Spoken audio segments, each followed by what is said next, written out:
Hi everybody, Norbs here, NC Media, DUBturbo. We're doing a little video just to pre-tease some of the new features in 2.5. I know everyone's being patient and we appreciate it and apologize for the delay in this launch. However, the 2.5 version is, I'm not going to say overhauled, but there's a new audio engine, a lot of new functionality, and every time we add a bit of functionality it screws up 30 other things. So unfortunately there's no set date just yet, but do want to show you guys sort of what's going on and what we've changed, and it might look a bit different now, and some of you guys don't like change, but this will improve your efficiency with your workflow and stuff. So first and foremost, you'll notice it's a little bit more vertical or horizontal versus vertical, so it fits on all the laptops and Mac widescreens and all that. Used to chop up and cut off the top and the bottom of our app, and we can't necessarily resize the app itself. You can just change view modes. There's still quite a few little bugs that exist here, so I'm only going to be able to showcase as much as I am able to while the developers are busy cracking away at fixing all these bugs. I'm going to shut up now and just kind of show you guys a quick little pattern composition we've made. Oops.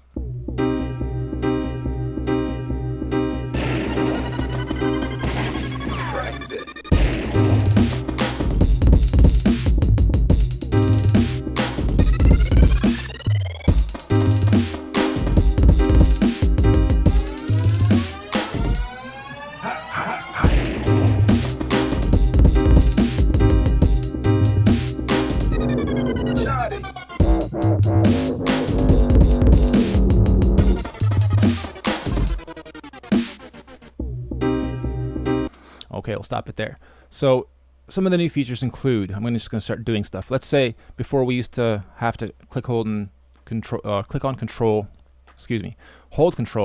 and then click on many bars to select them all. There's no lasso tool or box tool. So now we've simply enabled you guys to be able to grab whatever you want and move it over, or start copying bars over, or whatever you want to do with it. So let's say now, like, I want to add a little intro to this. We used to have to, again, like I said, hold down control, select everything one at a time, and then move it. So now we can just go like this, move it over a couple bars, say over here, extend our loop node, and let's say I just want to have this bottom end triplet going at the beginning for a few bars.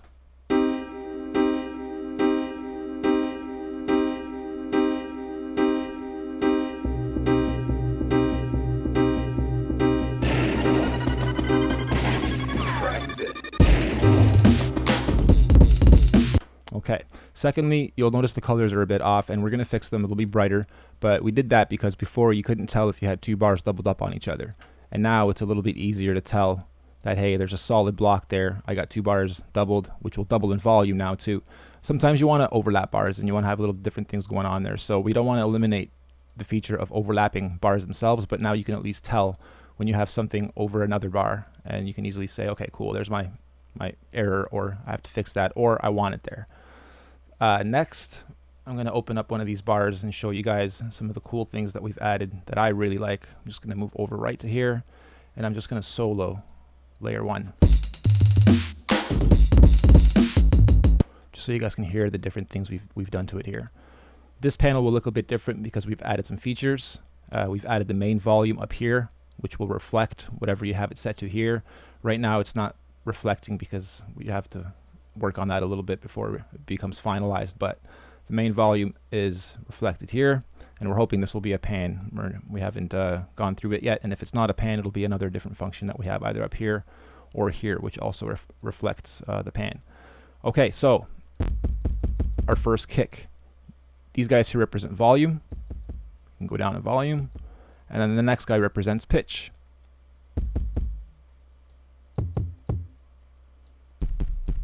And with any music, drums still have sort of a note behind them, right?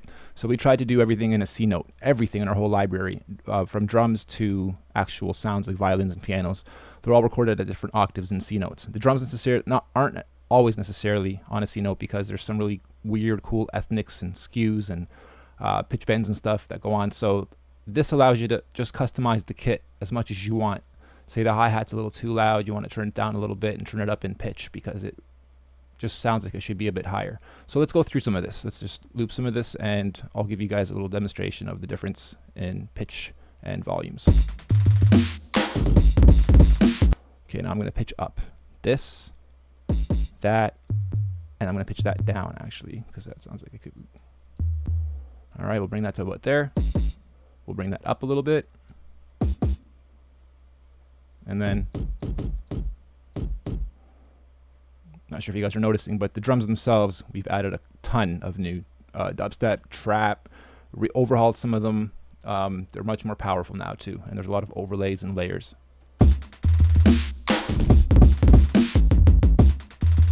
So it might be subtle. You might not be able to tell really as much as if I was to really go extreme with them. But you don't want to necessarily go extreme, because then it just sounds wonky. But just for demonstration purposes, let's really tweak this right out. Let's even take our hi-hat right down to low. Okay, so you can get different flavors fairly easily, and then once this is working, you'll just have to double click to bring it back to its normal default. But for now, I'm going to have to bring them back manually and move on to the next thing.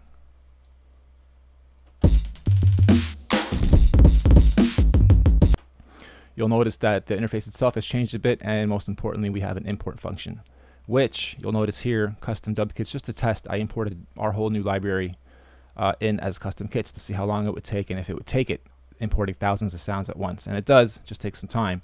However, if you're just adding one folder or a couple folders with 10 sounds each in them, WAV files, 44.1 stereo, it's very quick and intuitive. So I won't actually walk through it, but I'll just show you guys here real quick. If I choose any one of these are kits that I've already imported that are in here. If I choose one of these, it shows the folder that I'm selecting, and it shows the sounds in that folder, all 10 of them. So when you want to make a new kit, you can literally go new kit, call it, we'll just go AAA, so it's at the beginning. And now we have a blank AAA folder. We can go in here and start importing actual WAV files, 44.1 stereo. Go to your computer, find wherever you have your new WAV files, and start filling in 10, and they will go alphabetically to your pads, 1 through 10 or 0, 1 through 0, alphabetically in either numbers or characters, letters. Next, you can actually do this. It says import dub kits, but they can be any kits as long as they're WAV files. And it goes into a secret folder, which we'll give you guys the location of and a shortcut to, hopefully, from the install app. And if not, I'll show you how to get there. But it goes right into your DUBturbo folder within your application data, and you can import multiple folders into that. So you'd go back up to your desktop, find a folder that has multiple folders in it, not just a folder, but it's got to be a folder within a folder. And you can structure all your new imports into that folder, and then choose that main folder. It'll select everything inside it, categorize the kits, alphabetize them. You'll click OK, finalize it, or preview the sounds if you want. Before you import them, if you want to still work on them, go back into your editor, fix them up, save them again, and then before you actually click finalize, you'll have everything mastered. You'll click finalize, and it does it for you live. You don't have to actually close the app anymore. Just give it a moment, and then you'll notice that if it's blank, it won't be added. I didn't add anything in there, so it just nulled it out. But if you go back to import, it is there. You just haven't added anything, so it won't list. So I'm just going to get rid of that. Just want to show you guys the functionality itself. We don't necessarily need to import anything, I'm sure. Give it a moment. It's actually going through and deleting your folder. And then finalize, and you're back. So even if you want to get rid of some of the kits, I don't know why you would, but let's say you would. We just wanted to add the functionality. And then the same thing goes for your keyboards. Here you can, these are already all the custom stuff that I've imported. Again, just testing the whole library pretty much. And same way. You import either a folder full of folders, or start a new kit and then import samples into that folder. And when it comes to keys, you don't have to stick to 10. You can actually import as many as you want. All right, so there's that. Once you're inside these panels, you can also now do the lasso / multi-selection tool, and then move your stuff around, and we'll try to add more functionality so you can actually like erase or change sounds on the fly with, well, I guess you can do that now. But anyway, that's really important for us because it allows you to select a whole bunch of stuff and then move it around and do what you want with it. Next, within these bars, I'm going to do this over here so I don't lose any of my beat. I actually really like this. Just going to grab like 2 bars and then copy them over here. I'm going to loop them. Or actually, I don't even need to loop them. This is just for visual purposes to illustrate. We used to have to... better way to demonstrate this would be to start fresh. I'm going to do that. Okay, so we used to have to click, click, click, click if I want to fill this in, right? One at a time. So now we've enabled click, hold, and drag. You can just click, hold, and drag all your notes in. And then same with the erasing. You can just multiple erase little bits or just everything. This speeds up your workflow quite a bit. And that goes for both panels. Do one down here too. Just copy one over.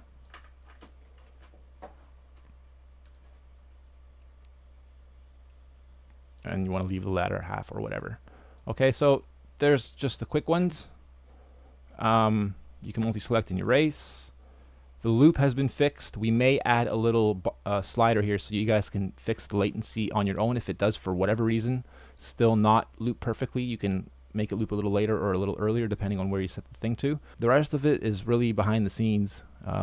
We have a few plans. I can't explain this box yet because it's going to be a bit of a surprise if it does get working, and it'll be implemented into something else. And then for some of these, once we get going further downstream, this whole area will probably go. This will get stretched out, and we'll have more functions per pad so that you can do other cool things with it. Those are our most important updates. I think you guys will be impressed by the new kits, by the new functionality, by the new workflow, even that little addition of that tool. It seems like such an easy and obvious thing, but it's so hard for our developer to just keep adding things without breaking other things. And he's cutting, bleeding edge. He's trying new technology, trying new engines, new audio engines to make anything and everything work and happen faster. So here, let's say you just want to kind of copy this over. Those should go. That was easy. So now I can just scroll my bar count, 64. And let's say I just want to kind of loop these guys here because I really like that. So boom, boom. Let's say I really want to add another intro, make it even longer. And go, whoops, whoops. Crap, I just accidentally copied everything over. I can just go delete instead of overlapping and deleting one by one. That was good to show, actually. What did I want to do? I wanted to grab everything and just move it over 2 more bars. And let's say we'll grab these guys. Oops. Okay. All right, I'll let this play out once. Thanks for watching. We'll be releasing this as soon as possible. Just would really rather release it with absolutely no bugs, and unfortunately we're still finding them as we implement all new features. DUBturbo, NC Media, Norbs, peace out.